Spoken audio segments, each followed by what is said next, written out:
Yeah, we had this conversation the other day. I can't remember when it was now. When I thought about my car, I'm like, look, I know when I put my key in and turn the ignition, it comes on and it drives where I want to go. How that process actually works in terms of engineering, I don't know.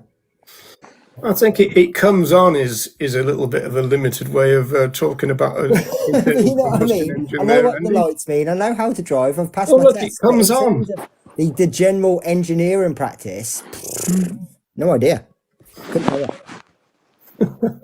Right, remind me not to sit in your passenger seat. Yeah, like I really don't. It's just something I've got no interest in. I've never been like interested or passionate about cars.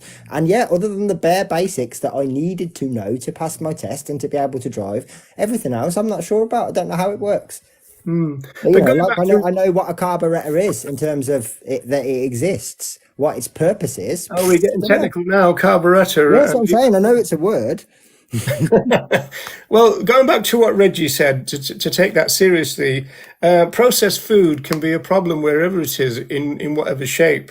And so quite a lot of vegans don't use any kind of processed food. They tend to like to eat from scratch. The staple will be fruits and veg and rice and everything other than processed food. You know, there are some vegans who won't touch it with a barge Yeah, pole. one of the Can things I? we haven't touched on in our lives, really, but there are obviously a percentage of them are raw vegans that literally don't touch anything like that ever.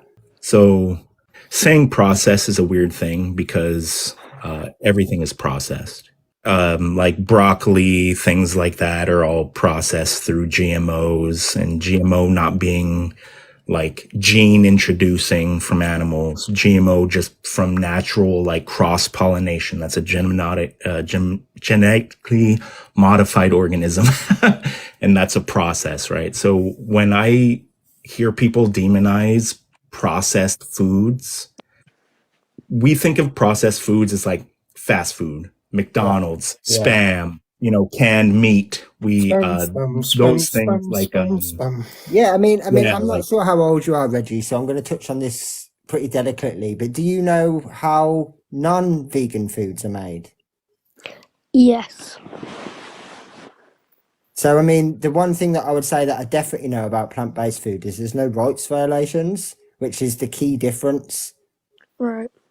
So for us, it's like I don't need to know the intricacies of how one gets to the other, but I'm quite confident that the rights violations which I oppose about a flesh-based product or an animal-based product or any other kind of exploitation, I know that they're avoided.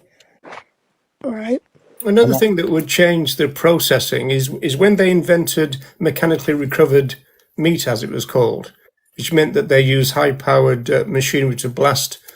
Like when I was a kid, you'd go down to the butcher's and you'd get a bone for the dog, Yeah. and it would have lots of kind of the white kind of gristly type stuff still attached.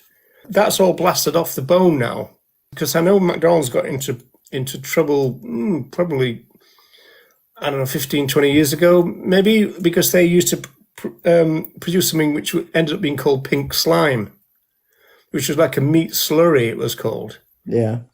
which doesn't sound too nice. No, I've seen some of the videos of the old chicken nuggets being made, yeah. And it's just blobs of pink covered in batter, basically. It looks more like the consistency of flubber. it's essentially spam. Yeah, pretty much, in it. Yeah. Yeah, I bet if we went into any factory producing food of any type, you probably would think, blimey. Yeah, you would. If you saw the process from a different point of view, yeah, you'd have a very different view of it, of course.